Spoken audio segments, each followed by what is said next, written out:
And welcome back, ladies and gentlemen, to another edition of Hoosier Game Day presented by the Hoosier Network. Thanks so much for joining us on this special Hoosier Game Day. I'm Drew Gonzalez, beside me, my co-host, back with us, Gracie Barra. She came back, guys, this week. She came back. She's ready to go. Was that a worry? Were you worried I wasn't going to come back? I was a little worried that you were going to be like, maybe not for me. Yeah. After week one. Quit after week one. And I don't know if she was the bad luck charm against Iowa. I'm not saying she was. You cannot pin that on me. We can pin that on a lot of things. We're going to find out why that happened later today, I think.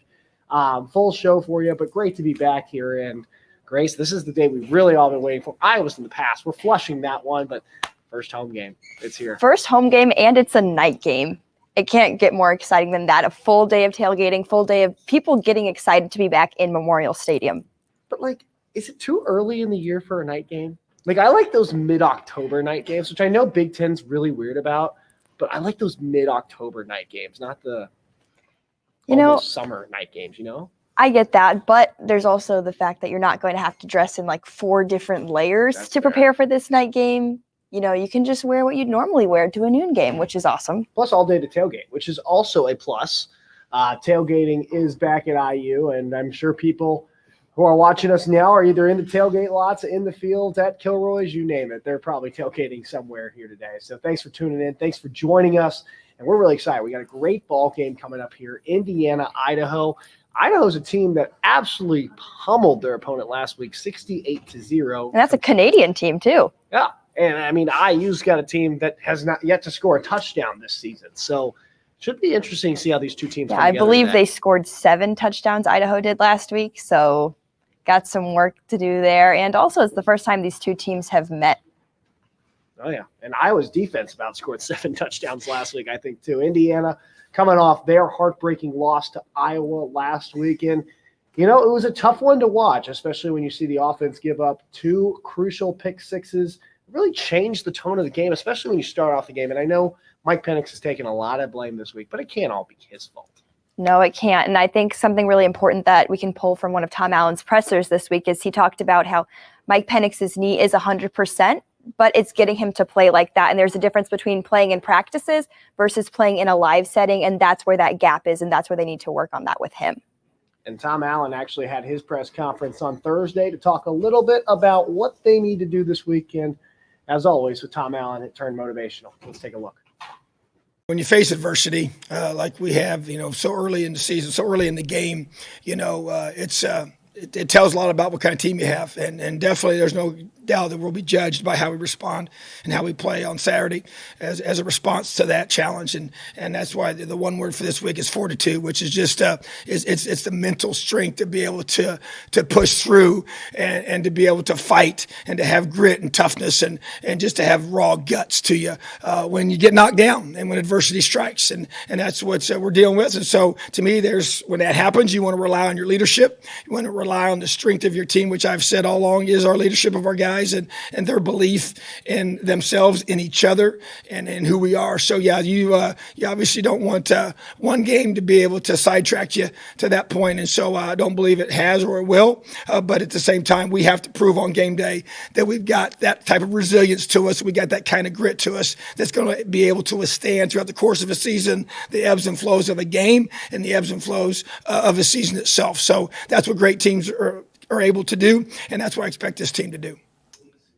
And, Tom Allen kind of, once again, doing his Tom Allen way of doing things, making it a little motivational, teaching some football, but also teaching a little bit about life. And I like what he said there, turning the page, coming back, and that's why they chose fortitude as the word this week for that program. Yeah, I think that's really powerful. And after that loss at Iowa, they talked a lot about how there was a somber feeling in the locker room on the way home, and you can't carry that forward into this week if you want to turn this week into a W. And I think that word really encompasses that.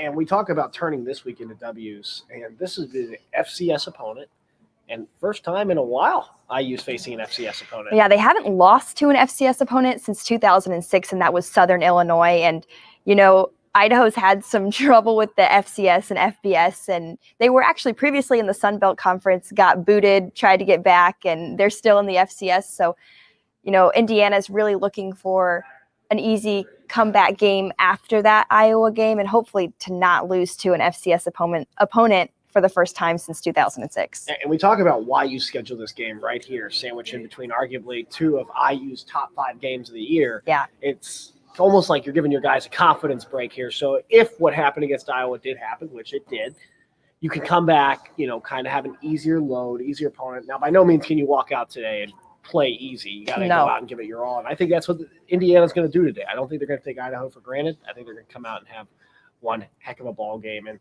we're going to have one heck of a show for you today. So excited to have you guys with us. We're going to start off our show talking about everything but football. Actually, we're going to give you the rundown on everything going on in IU sports as a whole, from men's soccer to women's soccer to even a little volleyball today. And hearing what's going on with that Steve Aird program as they headed down to Georgia this week for an invitational. And then our second half of the show, of course, is all football.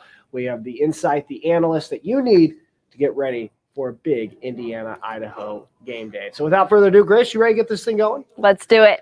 Well, guess what? We have a big show planned for you. Indiana volleyball is on a roll right now, and we have Luke Donovan here to talk us more about that. But we actually heard from Coach earlier this week. Let's take a look. Anything that we do, we can always do better. And the biggest thing that Coach talks about is getting the 1% better every day. And I think just playing more cohesive and more as a team. And there were a couple sets, like in the Bowling Green game, where we started out really strong and we sort of dipped off. And I think just finding a way to stay consistent through a whole game would be a great goal for this team. And 1% better, that's what they're trying to do at IU Volleyball. And it's a tough conference to build in. Luke Donovan, official Hoosier Network IU Volleyball reporter, joining us now. Luke, thanks for being with us. And, hey, this volleyball team trying to do something special in a conference where it's really hard to do so. What's the mentality of this team to kind of come into that when you're playing in the Big Ten, where you're going to have to play against 5 of the top 25 teams year in and year out? Well, certainly when you're looking at the Big Ten, they are very top-heavy, and IU, they're a grit and grind program. They have a lot of young talent this year, and this might be one of the best teams head coach Steve Aird has had. And then you talk about one of the best teams he might have had this far at IU. Who has really impressed you? Kaylee Ramblesberg has been very impressive for the team alongside Cameron Hawthorne. She's a freshman, and she's gotten her starting time today actually against Oklahoma, and she's been in the rotation quite a bit.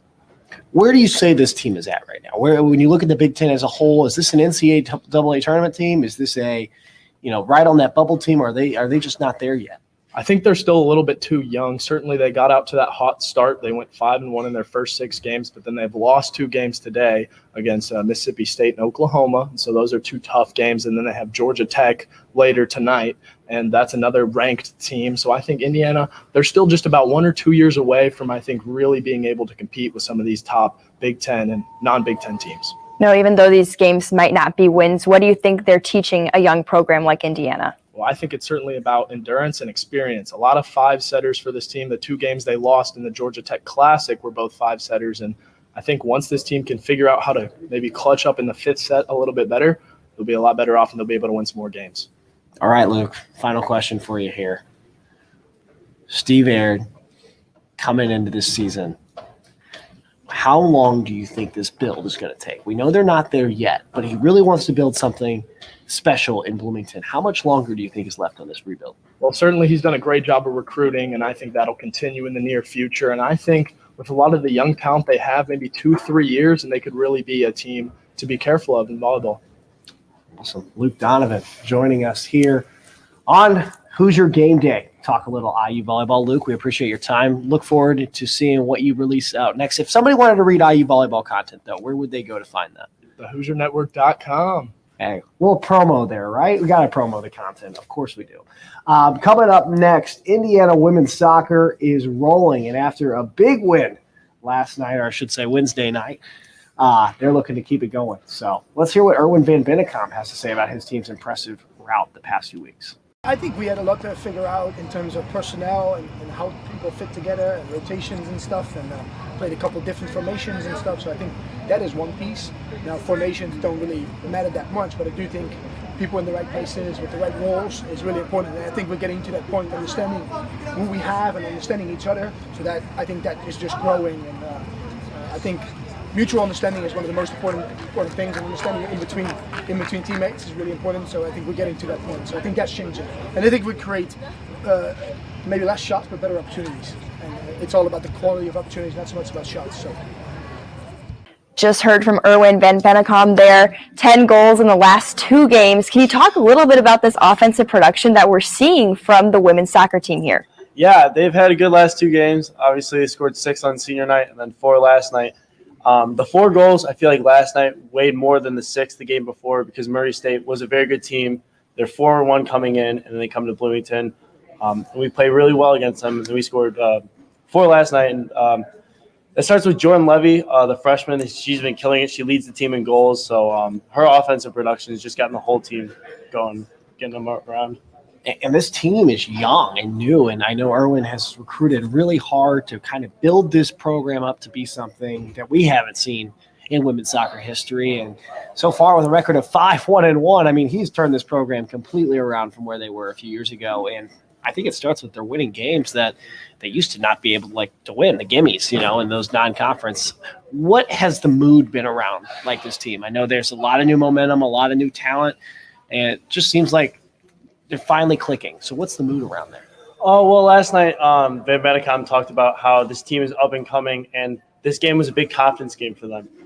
They really liked how their girls have played recently, especially last night with the tough opponent there. And I know they tied against Notre Dame earlier in the season, but he really liked the way they played there as well. Those tough non-conference games are getting them ready for the Big Ten schedule coming up.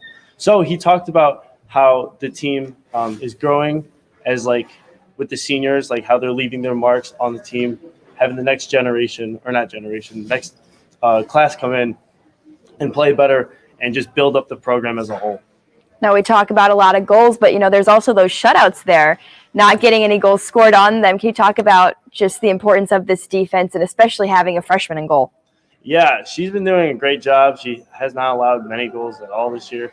The defense has been great. They've played well together. You really watched them mesh together, especially the last couple of games against Western Michigan, against Murray State last night. They didn't really allow too much on the defensive side of the ball. They didn't allow the ball to get past them and stuff. But yeah, they've been playing very well. They've shut out, and they were on a hot streak to start the year. They didn't allow a goal for the first couple of games. So it's been great to see. And as a result, they're winning games. They're 5-1-1 now.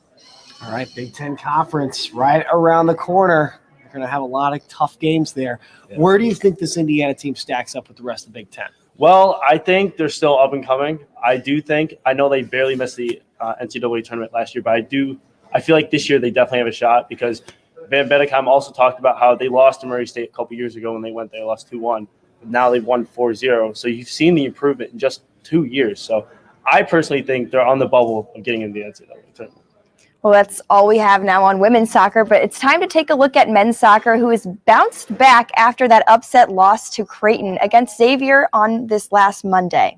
Yeah, Jack Edwards is going to have a little more with that coming up right around the corner.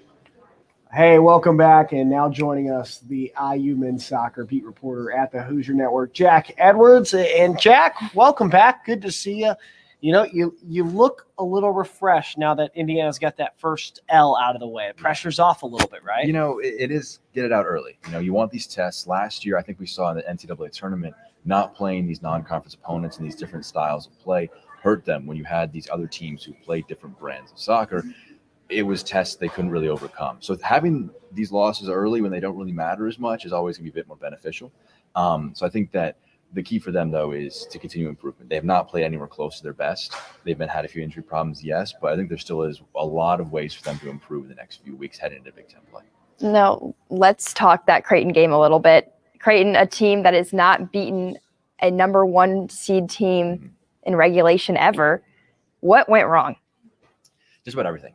After that match, after the Xavier match, which was one that followed that up, Yeagley was talking about how they left it on the field. They did not play at their best. They didn't play with as much heart. It didn't start well, obviously, with a mistake from Celentano in the very first minute. He's usually flawless in that sense almost. So very rare error from him that put you on a bad foot pretty early on. But after that, they just did not look like they were in that match at all. Their shape was poor. No Becerra really did hurt them in that one. So about as bad a performance as you could expect from an IU team. And he said it after the match. He was furious after the match because he was saying if they had gone out in the field, tried their hardest, it's a pretty basic way of looking at the sport, is play your hardest, and if you lose, you lose. But they didn't do that. So they left it on the field. They didn't play their best. And that's, I think, the very baseline level of improvement that could happen.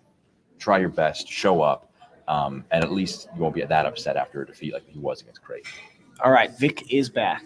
Victor Becerra back at full health. What's the situation there? And elaborate for us, for maybe our viewers at home who are watching for football, maybe not know that much about IU men's soccer. Yeah. Elaborate for them at home just the impact Victor Becerra makes. Well, we saw last year Victor Becerra put up record goal numbers since I think about 2012, and he did it in a season where they had about half as many games as he normally would. So he was a remarkable goal scorer, and he is a remarkable goal scorer. That's what he's great at. But beyond that, his movement is what's most important. As a part of a forward two, him dropping off can open up so much space for his teammates. It's like a good shooter in basketball. Even if you don't always get him the ball, he can spread out the court, make things much easier for the other players around there.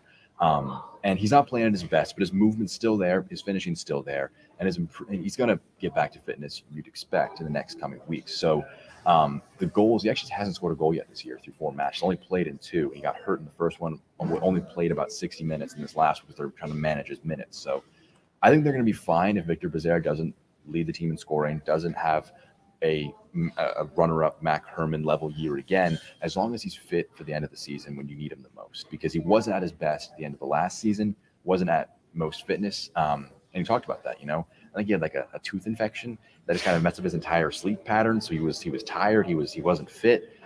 If they can keep him fit towards the end of the season, that's when they'll need him the most. I know we're talking a little bit about the end of the season there. Just one loss, but where do you see this team going? Where's the ceiling for IU men's soccer? The ceiling has to be national championship, and the floor has to be at least make the NCAA tournament, win a game or two there. That's how high the standards are for this team, especially after last year. I said headed into the season, I expected them to lose maybe 3 games during the regular season because you can't expect them to win every match, dominate every match, every minute of the season. So I imagine they'll probably drop 1 or 2 matches. They have some tough ones. I think that the Big Ten schedule, and season is it's theirs to lose. They've won the regular season, they won the tournament 3 years in a row. Until they don't do that again, they're going to be the favorite, and the expectation is that they're going to do that. So I think that this team is very capable.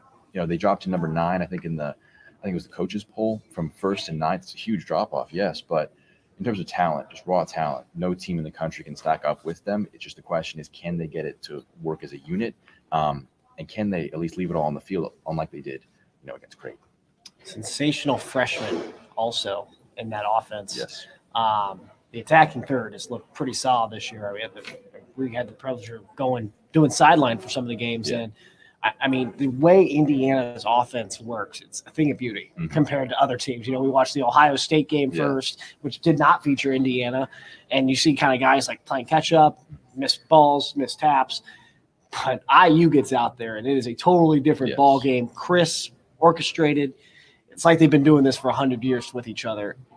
When you look at that sensational freshman and how they've been able to get here so quickly and be able to play so quickly, what does that say about their play, and what do you expect from them going down? I think it helps that they're going into a system that is so solidified, so set. Because you have an entire back 5, your keeper, your 4 defenders.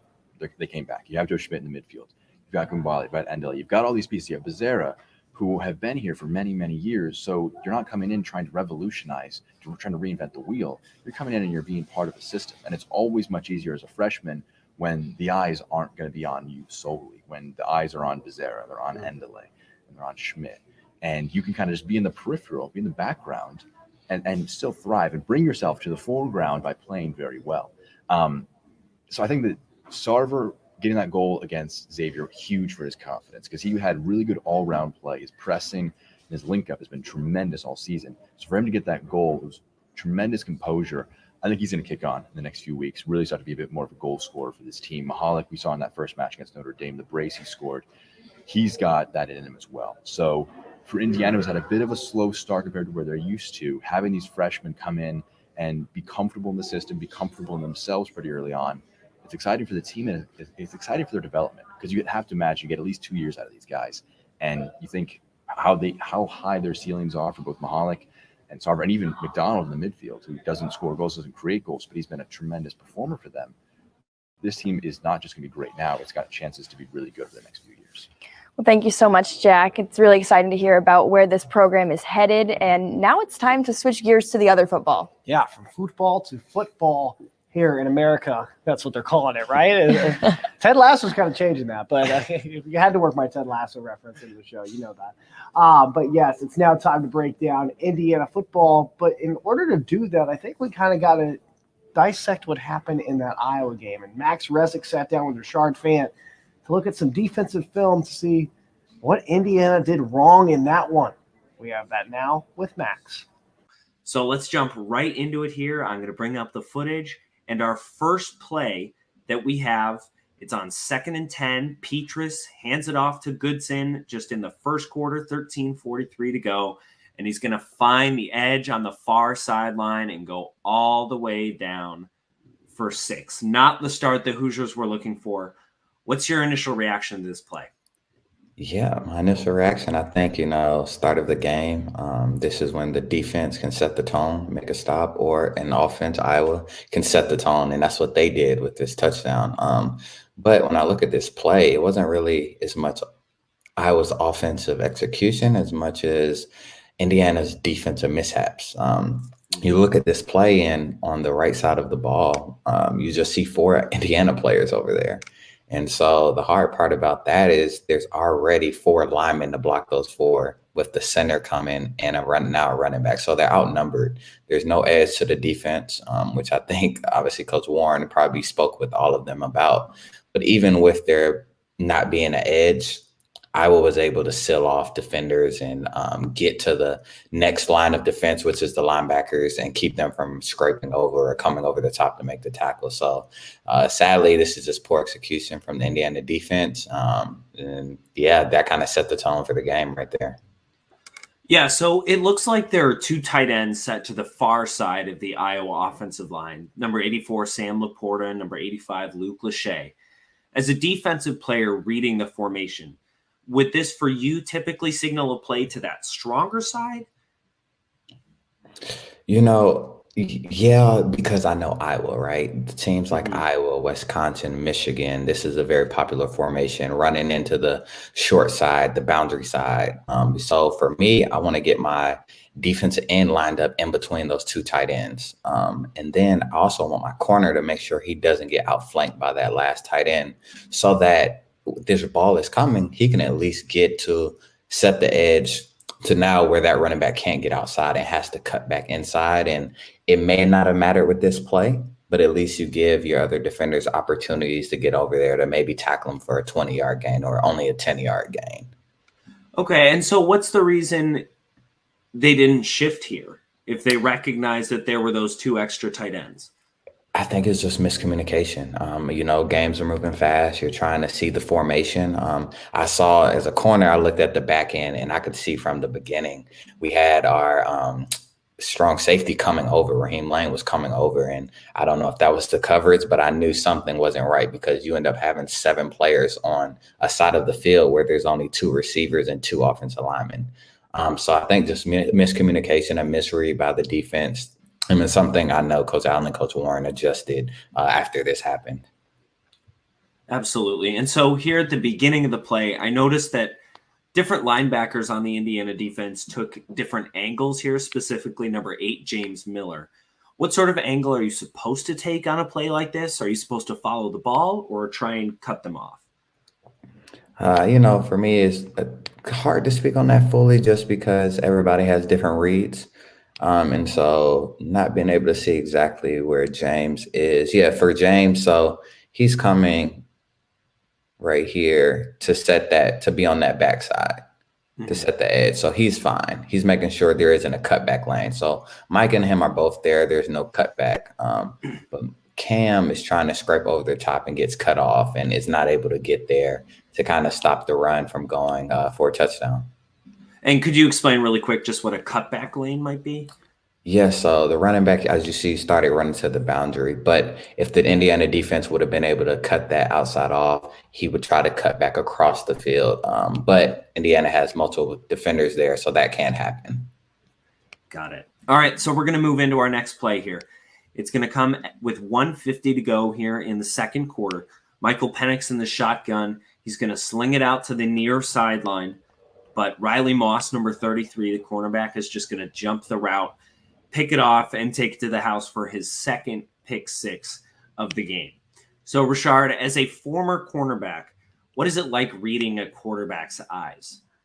Yeah, I mean, Moss does a great job here on Penix. He literally, from the snap of the ball and before, is staring down Penix and just trying to see, is it going to be a quick throw? Is he going to go into a five-step drop, which is multiple dropbacks, usually something deeper? And he just sits on the route. He doesn't really take a step back. He's just looking. So as soon as Penix rises to throw what looks like was a hitch that was run, he's already sitting there waiting to explode on it, and it didn't help that Indiana receiver didn't come back to the ball. And he probably wouldn't have caught it, but it might have just been an incomplete pass instead of an interception for a touchdown. So this was definitely probably the biggest part of the game, with just kind of putting it out of reach. Obviously, you never say never, but just the momentum was all with Iowa being able to push the lead to 25 right before half.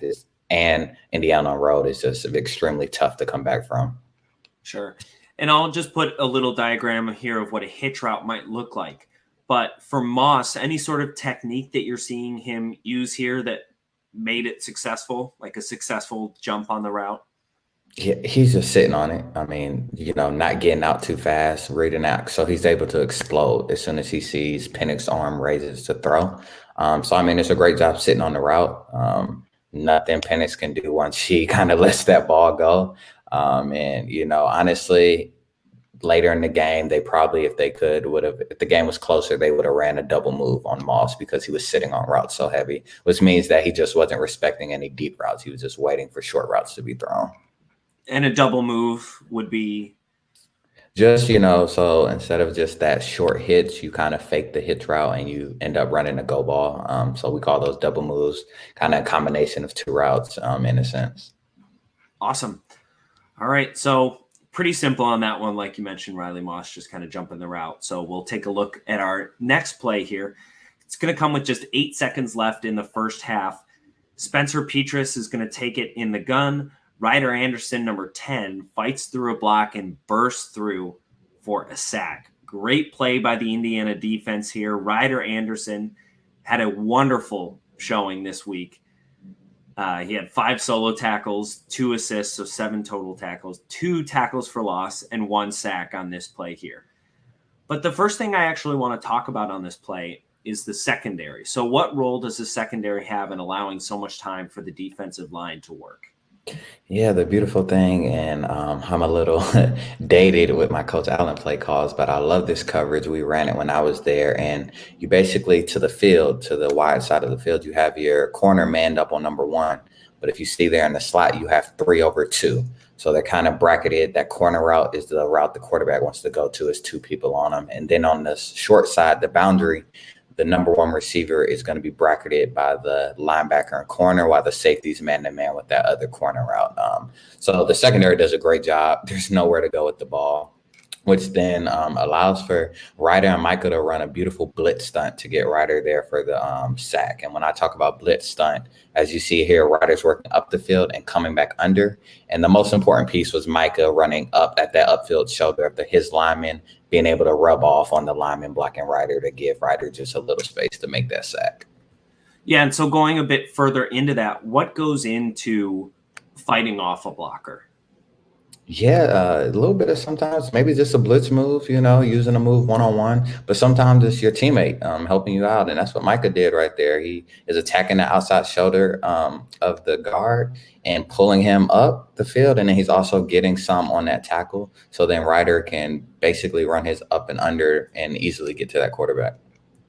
So our final play that we're going to look at today comes with 10:36 to go here in the third quarter. It's 4th down and 4. Michael Penix is in the gun. He's going to go deep over the middle and connect with Ty Freifogel for a huge gain. So a simple question to start off: what made this play successful? I think great play call. And, I think Coach Sheridan talked about sometimes there being a better call. So the defense may call a better call than the offense. But in this case, Coach Sheridan made a great call. You have the scissors route, which is the Peyton Hendershot running that corner route with Freifogel running basically a post or skinny, however you want to call it. But he's able to get behind the cover 2 defense, which is the linebackers right there. He gets to that second level and he's behind it. And there's a hole that Penix finds beautifully. I would have loved if he could stay on his feet and got in the end zone for this one. I know he's kicking himself, but I think from the beginning, just the play call and then Penix and Freifogel working together to have a great completed ball. So you talked about how Freifogel got to that second level beyond the cover 2. But as a quarterback, what goes into reading the coverage either pre-snap or as the play develops? For me, it was as soon as that snap of the ball, I saw the 2 linebackers, both bail, and I saw the 2 safeties go out over the top of the number in between, like the number 1 and 2 receivers. So instantly I know it's cover 2.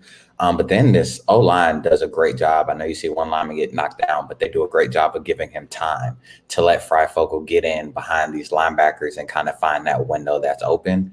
And obviously Hendershot takes that safety with him. So now he can't come over top of Freifogel. So it was a great job. Great finish, even though he didn't score. Great finish by Freifogel. Turf Monster got him. Happens to the best of us. But yeah, it was a great completion, great call all around. All right, joining us now to talk Indiana football is, of course, Hoosier Network star writer, star of the show over here. We were talking a little bit off camera. He needs to keep his ego down a little bit. Hey, just kidding. He's a great kid. Tyler Tashman joining us now. Tyler, appreciate you coming on again this week. Another bow tie. A different bow tie this week, might we add. Yeah, new week, new bow tie. And I'd like to point out that Griffin got my last name right. So happy to see that. We're trying, guys. We're trying. Tyler, man, this Indiana team did not look great last week against Iowa. I know we've kind of spent all week dissecting it, but big picture here, when you look at that game, what is important for fans to remember, but what is also important for fans to forget? I mean, I think the biggest thing is just Mike Penix, and that's kind of been the storyline that's been throughout the whole summer and now is, is he going to be 100%, and is he going to be able to play to the level that we have seen him play, in Ohio State last year? And, he just never looked comfortable in Iowa. He never got into a rhythm. I can't remember him making 2 completions in a row. He just didn't look – you could almost see it. You could see him thinking too much. And, it's one of those things where I wonder, looking back on this game, is this going to be one where you look back and say this was the outlier? I think we talk about so much about how Michael Penix has had 3 season-ending injuries, but I feel like we don't really – take into account the gravity of that, like just the mental and physical toll that takes on someone to have to come back, from season-ending injuries. And I think that, that first game was definitely an indication that, no one is, he's human, everyone is human. And, I think that just against Idaho, just getting him into a rhythm, letting him be comfortable, make some easy throws, pitch and catch to Miles Marshall, to DJ Matthews, get on the same page. I think that would be key for him. No, Tom Allen talked about that transition from playing in practice and where you're comfortable to that transition to playing live. And that was a hard transition for him to make. Obviously, we saw at Iowa. But how does he go about making that transition to playing live against Idaho today? Yeah, I mean, I think the biggest thing that maybe doesn't involve him as much as the offensive line. We've just seen there's been a lot of shuffling and just a lot of uncertainty. Tom Allen said they're still looking for their 5 best guys. And Luke Haggard was out before the Iowa game. He was a guy that started 4 games last season and was someone who certainly was going to be a part of the offensive line this season. It seems like he'll be back against Idaho, but Zach Carpenter, who was a transfer from Michigan, he was expected to start against Iowa. It ended up being Dylan Powell. That moved over Tim Weaver to right guard, and that was his first career start. So there's just a lot of mixing and matching, and I think, that's the biggest thing is just having them be disciplined, the offensive line, letting Mike Penix get comfortable, because if he's constantly having to think about, does he have enough time to throw? Is he going to have to be on the move? That's just going to add to all the other things that's going on in his head. I want to talk about the defense for a second in that Iowa game, because if you actually break down the stats and you actually watch the game, this is a defense that really only gave up 17 points, to an Iowa offense that didn't look stagnant there for much of that game. So if it wasn't for the 2 interceptions in that third one that actually set Iowa up to score, this is arguably a much tighter game. So this Indiana defense does have some positives to it. What do you expect to see from them this season? And I know they're bringing back a lot of familiar faces. What is this defense capable of? The biggest thing that Charlton Warren, IU's defensive coordinator, talked about after that Iowa game is limiting the big plays. And that was something that was an issue last year as well. But we saw the Tyler Goodson run. And, I mean, you could have driven a truck through the hole that Iowa offensive line created. So he called that just a catastrophic play. There was a couple of plays he went back on from that game, and he said that they were big plays, they were explosive plays. They're trying to cut down on that.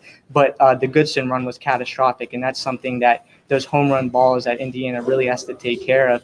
And the one thing that I'm looking for this week against Idaho is the secondary. How are they going to respond? You have Devon Matthews, who got hurt in the Iowa game. He's not going to be playing against Idaho. We don't know exactly how long he's going to be out for. Jalen Williams, one of Indiana's most experienced and talented corners, along with Reese Taylor and Tywan Mullen, also doubtful. So expecting Chris Keys to step in for him, redshirt freshman. Also Larry Tracy, who's a redshirt sophomore. And then Josh Sanguinetti, he was in for Devon Matthews, had a fumble recovery against Iowa, certainly filled in to the best of his ability. So, Tom Allen talked about how Idaho has some explosive pieces on the wide receiving corps. So I'm interested to see this week how that secondary, who has really been probably Indiana's one of their biggest strength entering this season, how are they going to respond with kind of a couple pieces moving in and out? And now let's shift gears to Idaho. What do you think is going to be the biggest threat Idaho has to Indiana? Yeah, I think it's probably, they scored 58 points against Simon Fraser. So, it's hard to gauge that, but I heard they're playing Bishop Sycamore this week, actually. Oh, really? Yeah. Really? Simon Fraser, Bishop Sycamore, big game. I'm excited to tune in. But, I think limiting those big plays and the other thing I think is that Indiana, you can look at offense, what they did wrong, defense, what they did wrong, but they also just didn't do the little things.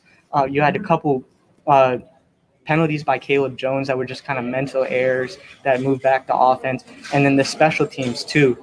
James Evans, it was his first football game ever. He's playing in Kinnick Stadium, 70,000 there. Like most people's first football game, you're getting, high C and orange slices after the game in fourth grade, But that was a totally different environment, and you definitely saw that in the first half of how he was kind of struggling to get into a rhythm and win that field position battle. So I'm also as much as the big picture, bigger thing, just looking at cutting down those little errors, the special teams, the penalties as well. Tyler, you mind sticking around? We're going to actually have you with a discussion with another beat reporter from a different outlet, and we're going to see how your guys' opinions vary. So stick around, don't go anywhere. And, it wasn't all bad in Iowa either. We were able to have some fun, and producer Ross Abdella and myself had a chance to visit with some Iowa fans who were pretty fun pregame. Let's take a look. All right, so Big Ten Conference is officially back. Fans are officially back. So you know what that means. We were deciding whether or not we wanted to do it, but by God, if they're back, Tailgate Talks is back here in Iowa City. And these fans, man, they are something else. Let's go take a look.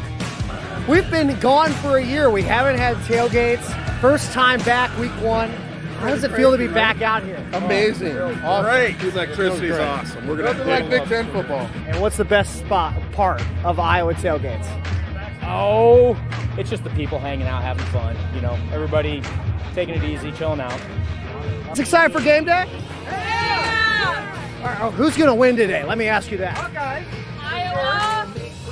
You guys seemed really uncertain about that. Hey, you know what? When you're playing Indiana, Indianapolis is famous for St. Elmo's Steakhouse. Right. So we have shrimp cocktail, which you missed, with St. Elmo's steak sauce, or cocktail sauce, and now we're doing steak sandwiches. So, you got to do it right, especially when it's the first game in 2 years that we can tailgate at. We had the St. Elmo's dry rub seasoning that we put on it.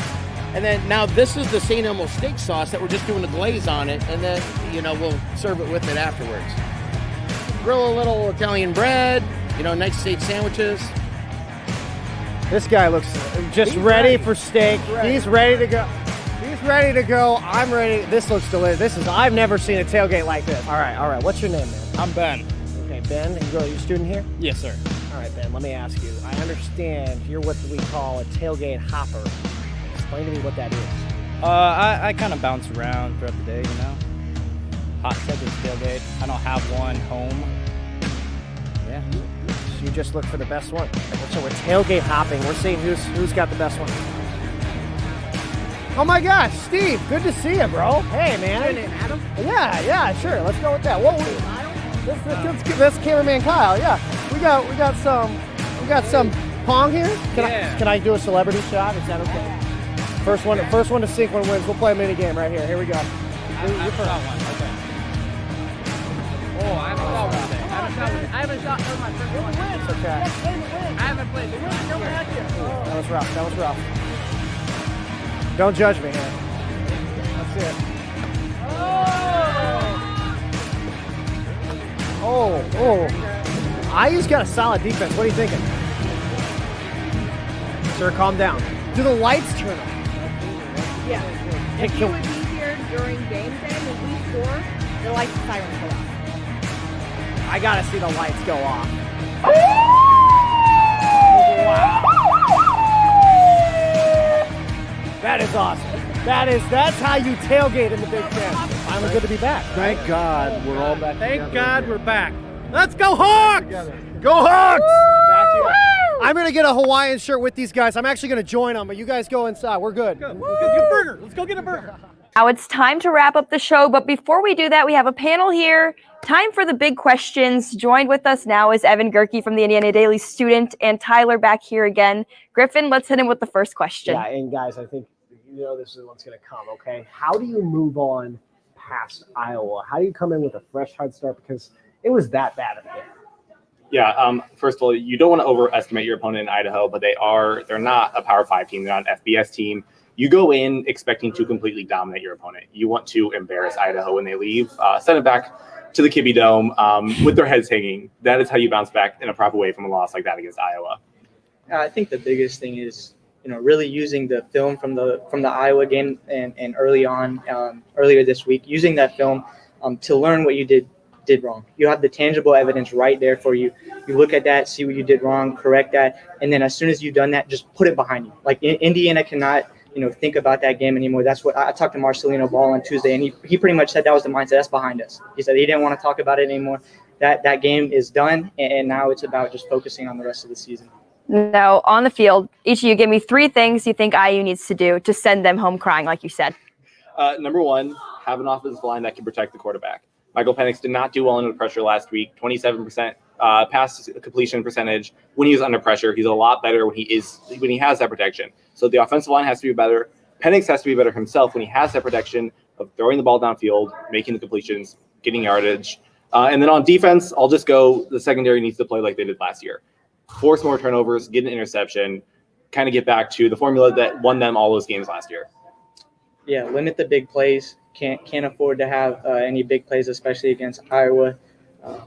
Offensive line too. I've talked about how you have those kind of rotating pieces in, making sure that they're giving Mike Penix the time that he needs.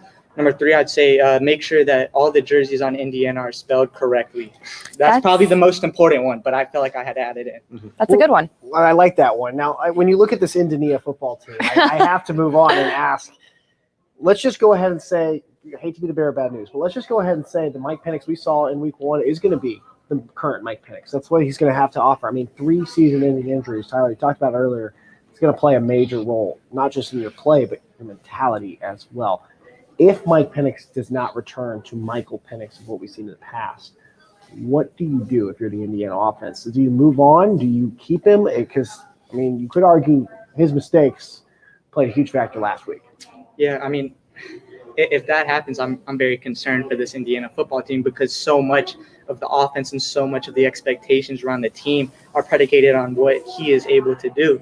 And I think one of the things with that is we talked about earlier this week, Griffin, is that with the play calling has kind of been under scrutiny, but it's almost as if Indiana is running the ball like they want to be a power football team like Wisconsin. And they just don't have the offensive line for that. And if Mike Penix can't be consistent, then it's just going to put even more pressure on that offensive line, even more pressure on Stephen Carr, Tim Baldwin. So, if Mike Penix give him, maybe another 2 or 3 games, obviously you want to have them back to where he can be and where he can play against Cincinnati. But, if by the next couple of games he isn't where everyone kind of hopes he'd be, I'm very concerned. Yeah, I don't want to jump too quickly to the doomsday scenario, but if he's looking the same this week, you're facing Cincinnati, potentially going 1-2, 0-3, really worst case scenario. You get really concerned for Penix. I don't know if it's still enough to consider switching him out for Jack Tuttle. I know Tuttle does not have the greatest rep among Hoosier fans. He's better than we think he is, but that's kind of a drastic switch because of the way this offense runs through Penix. For me, if that doomsday scenario comes through, you start looking somewhere else, namely Nick Sheridan as the offensive coordinator, to see if there's an issue with that, with the play calling, with teaching the offensive line, because I think no matter what we see out of Penix, I think he'll improve over the next couple of weeks. I think that in a worst case scenario, all the blame can't fall on Penix. Even as dynamic as he is and how important he is to this Indiana offense, there's bigger problems there if we're facing a doomsday scenario. Now, we've talked a lot about Penix and his importance to this offense, but the run game is also important. You mentioned Stephen Carr there a little bit. Idaho has, I think, one of their biggest strengths is their defensive line, their rush defense. How do you think they turn that performance around in this game against Idaho, and what are the keys to getting that going for their offensive production? Yeah, kind of going back to the Iowa game, every yard that Stephen Carr had, he had 19 carries for 59 yards. Every single one, he was under pressure. There was nothing easy. He was lowering his shoulder, diving forward for every single yard. And I think that for the running game, having David Ellis back, he was out against Iowa. I think having him back as a guy that's a little more versatile, he can catch passes. You can bring him around on jet sweeps. Having him back, I think certainly will add a big boost for Indiana's run game. And it may be easy, but if your pass game is better, your run game is better. If you can open up the pass game, if you make Idaho afraid of those long balls that they've been so good at in the past, then you might be more willing to go to a play action. Hand off to Stephen Carr on a delay. The defense can only do so much. They can only guard so many people at once when you've got three really good wide receivers in Marshall, Freifogel, and DJ Matthews. And then if the defense for Idaho is dragged out more, give it to Stephen Carr more, let him run around the outside, let him be patient, which we saw against Iowa. He had some good runs where he stayed patient, stayed behind the line, and found a hole. He does that more often. Run game's going to open up. Pass game's going to open up. Indiana football is going to open up. All right, now we're going to play a little game with these guys. We like to play it all the time on the Hoosier Football Podcast. We're going to do it here. We're going to do a little buy or sell with you. So I'm going to throw out a few scenarios for you guys. I want you to tell me if you're going to buy that or sell it, whether or not you think it's going to happen or not. And then Grace and I are going to go back and forth on this. You guys ready? Yep. Pretty standard game to play. We're just going to go for it here. All right, Evan, let's start with you. Buy or sell. Penix comes back and throws 3 touchdowns week 2 against Idaho. Easy buy. I would almost be more disappointed if he didn't throw 3 than if he anything else, because this is an Idaho team that, like I said, they should send him home crying. Michael Penix should be able to really pick apart this defense. I think of this game similar as Eastern Illinois game my freshman year 2 years ago. I think it was 51-7. No, it was 52-0 actually, I believe, because it was that a big shutout win. That's the kind of game you're going for, and if you're scoring that many points, you better have 3 touchdown passes. Tyler, how about you? Yeah, I say buy, but I think it needs to be a buy. You need to build up his confidence going into Cincinnati. If he has another down game, then you're looking at even more on the mental side of the game for him as much as the physical. So I think it's a buy for me, but it's one that definitely needs to happen. Okay, buy or sell, Stephen Carr, 150-plus rushing yards, and then he gets his first touchdown as a Hoosier. There's a lot there at once. It's a big offer. I will buy the touchdown. I am not going to buy the 150 rushing yards. In the past few years, we haven't really seen that a lot from Indiana. Last year, only 100-yard rushing game, and that was Tim Baldwin's breakout performance against Maryland. I would buy if you said 100. 150, I think, is just a little too much. You can't go up to 150? No. I'll do 125? 120. Another thing, if it's a blowout, Stephen Carr probably won't be playing. No, Stephen Carr will be. You might see a lot more walk-ons, Chris Childers, Davion or Irvin Poindexter, maybe even Charlie Spiegel will get some playing time. Maybe 150 combined, all of them. That I would buy. Yeah, I'll buy that. I'll buy the 150 total. I think, I didn't see as much of Tim Baldwin last week as I thought that we maybe would going into the season. There was a lot more of just a rotating back group. I think that, being able to get him going, taking some of that pressure off of Stephen Carr. Like I said, David Ellis coming back. I'm going to sell the Stephen Carr 150 yards, but I think that Indiana gets back on track on the ground. Micah McFadden, 2 sacks tomorrow against Idaho. What do you think about that one? I'm buying. Yeah. I like that. Yeah. I mean, It's an oddly specific one, but Yeah, that was a little. I felt good about it. I you know. Yeah, I'll call the 2. I'll raise you one. I'll say 3 sacks for Michael McFadden. I'm going. Now we're bartering. I'm swinging for the fences here, but here's my reasoning: is that Indiana's defensive line, Ryder Anderson, Weston Kramer, they probably were arguably 2 of Indiana's best defensive players against Iowa. If they're putting a lot of pressure on the offensive line, that's going to open up a lot of holes for Micah McFadden and Cam Jones. Yeah, I'll buy it too. I'll lean into that. I wouldn't be surprised if Micah McFadden didn't have a sack. Someone else on the linebacker group had 2 sacks. James Miller, the highest rated performer by Pro Football Focus last week, which is quite a surprise to me. I know he had a lot of tackles, but I wouldn't expect him to be the big guy on defense. He forced a fumble, recovered it, had a really good game. So if it's not McFadden, maybe we'll see 2 sacks from Miller. Okay, buy or sell 2 Hoosier takeaways. Buy. I think Indiana football is built on takeaways on defense. If there's not 2 takeaways in a game, they're in a bit of trouble. We've seen that in the past. I believe the stat was maybe one of the last 2 seasons they have had 2 takeaways in a game. They lost the turnover margin against Iowa, but they did have the 2 takeaways. I'm expecting at least 1 interception, and I can imagine a couple fumbles popping out there too. Yeah, I'm buying that as well. I think that would be concerning. I don't think that they need to beat Iowa. I sure hope they don't need the 2 to beat Iowa, but last week wasn't their best defensive performance, but I think that, they forced 2 anyways. I think that they get at least 2 again. Buy or sell. Tom Allen pounds his fist at the post-game press conference on the podium. That's like a given. That's the free space on the bingo card. You get a LEO and then you're done. There you go. You agree? Yes, I would agree with that. I have one more. Let's hear it. Buy or sell all of the jerseys are spelled correctly. Indiana correctly on all of them. I'm selling.